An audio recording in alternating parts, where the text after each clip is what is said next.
കൂടുതൽ വാർത്തകളും വീഡിയോകളും കാണാൻ ഈ ചാനൽ സബ്സ്ക്രൈബ് ചെയ്യുക. കൂടെ ബെൽ ബട്ടൺ അമർത്തുക. നമസ്കാരം. ഏഷ്യലൈവ് ടിവിയുടെ എപ്പിസോഡിലേക്ക് എല്ലാ മന്യപ്രേക്ഷകർക്കും സ്നേഹം നിറഞ്ഞ ഹൃദയം നിറഞ്ഞ സ്വാഗതം. ഇന്നത്തെ നമ്മുടെ വിഷയം എത്ര വലിയ സർപ്പദോഷവും മാറ്റുന്ന 3 കാര്യങ്ങൾ. സർപ്പദോഷം എന്ന് പറയാൻ എന്തുവാ?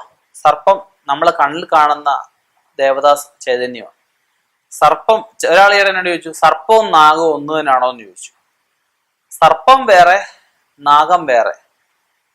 സർപ്പം എന്ന് പറയുന്ന അവസ്ഥ നമുക്ക് ഭഗവത് ചൈതന്യമായിട്ട് പറയാറുണ്ട്, നാഗദേവതയായിട്ട് പറയാറുണ്ട്, അല്ലാതെ പാമ്പെന്നൊക്കെ പറയാറുണ്ട്.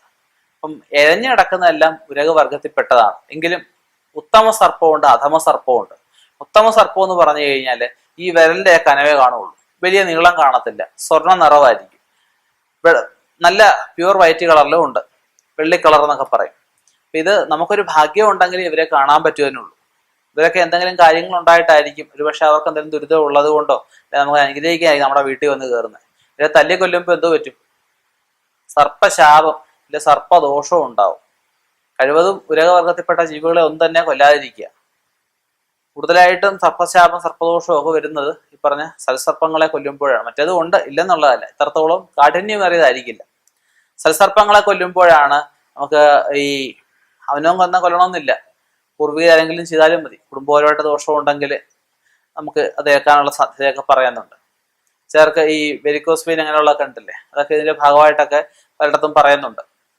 ഞാൻ പറഞ്ഞതല്ല, പല ഗ്രന്ഥങ്ങളിലും പറഞ്ഞിട്ടുണ്ട്. പിന്നെ ഈ തൊലിപ്പുറത്തുണ്ടാകുന്ന ചൊറിഞ്ഞു പൊട്ടുക, പലയിടത്ത് ചികിത്സ ശരിയാവുന്നില്ല, പൊട്ടി അളിയുന്ന അവസ്ഥ, സ്മെല്ല് വരുന്ന അവസ്ഥ, വെള്ളം വരുന്ന അവസ്ഥ, ചികിത്സിച്ചിട്ട് ശരിയാവാതെ വരുന്ന അവസ്ഥ, രോഗം എന്താണെന്ന് കണ്ടെത്താൻ കഴിയാതെ വരുന്ന അവസ്ഥകൾ, അനുയോജ്യനായ ഡോക്ടറെ ഇല്ലാതെ നമുക്ക് പറ്റാത്ത ഏതെങ്കിലും ഈ എല്ലാ ഇതിലും വ്യാജന്മാരുണ്ടല്ലോ, അങ്ങനെയുള്ള വലിയ കഴിവില്ലാത്ത കൈപ്പുണ്യം ഇല്ലാത്തവരുടെ പോയി വില മരുന്നും കഴിച്ച് അസുഖം കൂടി വരുന്ന അവസ്ഥ. ചിലർക്ക് നല്ല ഡോക്ടർമാരെ കണ്ടാലും ഈ സർപ്പശാപമൊക്കെ കിടപ്പുണ്ടെങ്കിൽ രോഗം മൂർച്ഛിച്ചു വരുന്ന അവസ്ഥ വരും. നല്ല മരുന്നായിരിക്കും കഴിക്കുന്നത്, പക്ഷെ രോഗം കൂടത്തേ ഉള്ളൂ, രോഗം കുറയത്തില്ല. സർപ്പങ്ങളെ കൊന്നുകൊണ്ട് മാത്രം സർപ്പദോഷം വരണമെന്നില്ല. സർപ്പ ഭൂമിയിൽ താമസിച്ചു കഴിഞ്ഞാൽ വരാം, സർപ്പത്തിന്റെ ചുറ്റും മുട്ട നശിപ്പിച്ചു കഴിഞ്ഞാൽ വരാം, സർപ്പസാന്നിധ്യമുള്ള വൃക്ഷങ്ങൾ വെട്ടിക്കഴിഞ്ഞാൽ അതുകൊണ്ട് വരാം. ഈ ചില വീടുകളിലൊക്കെ കിണറ്റിലൊക്കെ നെറ്റിട്ടേക്കുന്ന കാണത്തില്ലയോ, ആ നെറ്റേ വന്നിട്ട് ഇതുപോലെ പാമ്പൊക്കെ കുലുങ്ങി ചാവും. അവസാനം അതിന് രക്ഷപ്പെടുത്താൻ വയ്യാതെ ചിലപ്പോൾ നെറ്റ് ഉൾപ്പെടെ ചിലർ കത്തിച്ച് കളയാറുണ്ട്. അതൊക്കെ ഏറിയ പാപമായിട്ടാണ് പറയുന്നത്, ഒന്നും ചെയ്യാൻ പാടില്ല. അപ്പൊ അങ്ങനെയുള്ള ഏത് രീതിയിലുള്ള സർപ്പദോഷമായാലും നമുക്ക് നോക്കിയതിന് ശേഷം, ഏത് രീതിയിലുള്ള സർപ്പദോഷമാണെന്ന് നോക്കിയതിന് ശേഷം, സർപ്പശാപമാണോ സർപ്പദുരിതമാണോ സർപ്പ സാന്നിധ്യ വിഷയം എന്താണെന്ന് നോക്കണം. നോക്കിയതിന് ശേഷം അതിനെ നമുക്ക് നെഗറ്റീവ് എന്ന് പറഞ്ഞ അവസ്ഥ, അവരുടെ ശാപം മനസ്സ് തെണ്ണിക്കുമ്പോൾ ഉണ്ടാകുന്ന അവസ്ഥയാണ് നെഗറ്റീവ്. അത് നമുക്ക് ആവാഹനം ചെയ്ത് മാറ്റാൻ പറ്റും. സ്വർണത്തിന്റെ കുറ്റുമുട്ട സർപ്പരൂപമൊക്കെ എടുത്ത് നമുക്കത് ആവാഹിച്ച് മാറ്റാൻ പറ്റും. ചിലർ പാമ്പിനെ കൊന്നിട്ട് അവിടെ ചെന്നിട്ട് കുറ്റുമുട്ടയും വാങ്ങിച്ചു കൊടുത്ത് 100 പാലും നടത്തും. ഞാനൊന്ന് ചോദിക്കട്ടെ, ഒരാളിനെ തല്ലി കൊന്നിട്ട് അവരുടെ വീട്ടിലെന്തെങ്കിലും പൈസ കൊടുത്തിട്ട് കാര്യമുണ്ടോ? ആ നഷ്ടപ്പെട്ട് അത് അവരുടെ കുടുംബത്തിന് ജീവിക്കാൻ ഒരു അത്താണിയാവും, ഇല്ലെന്നുള്ളതല്ല. ആ നഷ്ടപ്പെട്ടു പോയ ആത്മാവ് അങ്ങനെ നിൽക്കുകയല്ലേ, അപ്പൊ അതിനെന്തെങ്കിലും പ്രതിവിധി വേണ്ട ചെയ്യാൻ. അപ്പം ഈ പറഞ്ഞതുപോലെ തന്നെ സർപ്പ ദോഷങ്ങളെ മാറ്റുന്ന 3 കാര്യങ്ങളാണ് ഇവിടെ പറയുന്നത്. വൃത്തിയായിട്ട് ചെയ്യുന്ന പക്ഷം ഈ 3 കാര്യങ്ങൾ ചെയ്തു കഴിഞ്ഞാൽ ഏറ്റവും നല്ലതാണ്. നമുക്ക് ഏത് രീതിയിലുള്ള സർപ്പദോഷമായ ഒരു പരിധി വരെ മാറും. അതിനോടൊപ്പം തന്നെ വലിയ സർപ്പദോഷമൊക്കെയാണ് ആവാഹിച്ച് മാറ്റേണ്ടി വരും. അതിന് ഈ പറഞ്ഞ നല്ല ഏതെങ്കിലും ജ്യോതിഷനെ കണ്ട് പ്രശ്നം നോക്കി അതിന് വേണ്ടുന്ന കാര്യങ്ങൾ ചെയ്ത് ആവാഹനം ചെയ്ത് മാറ്റേണ്ടതായിട്ട് വരും. നമുക്ക് ആ 3 പൂജകളിലേക്കൊന്ന് നോക്കാം, അല്ലെ 3 കാര്യങ്ങളിലേക്കൊന്ന് നോക്കാം.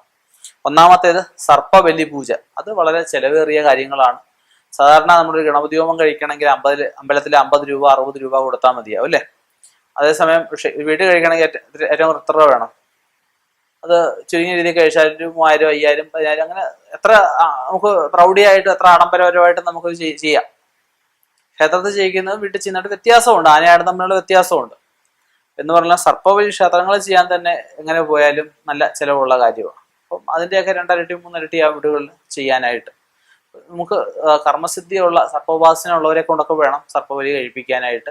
സർപ്പബലി കൂടുതലും രാവിലെ കഴിക്കാറില്ല, വൈകുന്നേരമാണ് സർപ്പബലി കണ്ടുവരുന്നത്. വാദ്യമേളങ്ങളോടെ സർപ്പക്കെട്ടുമൊക്കെ വരച്ച് അതിന് സർപ്പബലിയുടെ പത്മമൊക്കെ വരച്ച് ആ ഉരുളകളായിട്ട് ഉരുട്ടി സർപ്പദേവതാ ചൈതന്യത്തിന് ഓരോരുത്തർക്കും ഓരോ മന്ത്രങ്ങളൊക്കെ ഉണ്ട്. വൈഷ്ണവ സങ്കല്പത്തിലും ചെയ്യാറുണ്ട്, ശൈവ സങ്കല്പത്തിലും ചെയ്യാറുണ്ട്. അത് ഉരുള ഉരുട്ടി ആ കളങ്ങളിലൊക്കെ വെച്ച് അവിടത്തേക്ക് ഓരോ ദേവതകളെ സങ്കല്പിക്കുന്നുണ്ട്. ഓരോ ദേവതകളെ സങ്കല്പിച്ചത് ചെയ്ത് അവസാനം അതിന്റെ പ്രസാദമൊക്കെ നമ്മൾ തൊടുകയൊക്കെ ചെയ്യുമ്പോൾ നമുക്ക് എന്തെങ്കിലുമൊക്കെ രോഗങ്ങളൊക്കെ ഉണ്ടെങ്കിൽ സർപ്പദോഷങ്ങളും ഒക്കെ മാറുമെന്നുള്ളതാണ് വിശ്വാസവും ഒരുപാട് പേരുടെ അനുഭവത്തിൽ നമുക്ക് മനസ്സിലാക്കാൻ സാധിക്കുന്നത്. പിന്നെ നമുക്ക് രണ്ടാമതുള്ളതാണ് പാൽപ്പായസ ഹോമം. നല്ല പാൽപ്പായസം ഉണക്കരിയൊക്കെ ഇട്ട് പാലുമൊക്കെ ഒഴിച്ച് പഞ്ചസാരയൊക്കെ ഇട്ട് ഏലക്കായൊക്കെ ഇട്ട് ശുദ്ധമായ പാലിനകത്ത് നല്ല റോസ് കളറിലെ പാൽപ്പായസം അങ്ങോട്ട് വെച്ച് അതില് സർപ്പങ്ങളുടെ മന്ത്രങ്ങളൊക്കെ ഉണ്ട്, വേദസൂക്തങ്ങളും ഒക്കെ ഉണ്ട്, അതൊക്കെ അങ്ങോട്ട് ജപിച്ച് പാൽപ്പായസവും നാഗദേവതയെ തന്നെ നമുക്ക് ഹോമിക്കാറുണ്ട്. അല്ലാതെ പാൽപ്പായസവും വിഷ്ണു സങ്കല്പത്തില് സന്താനങ്ങൾ ഉണ്ടാവാത്തതിനും ഹോമിക്കാറുണ്ട്.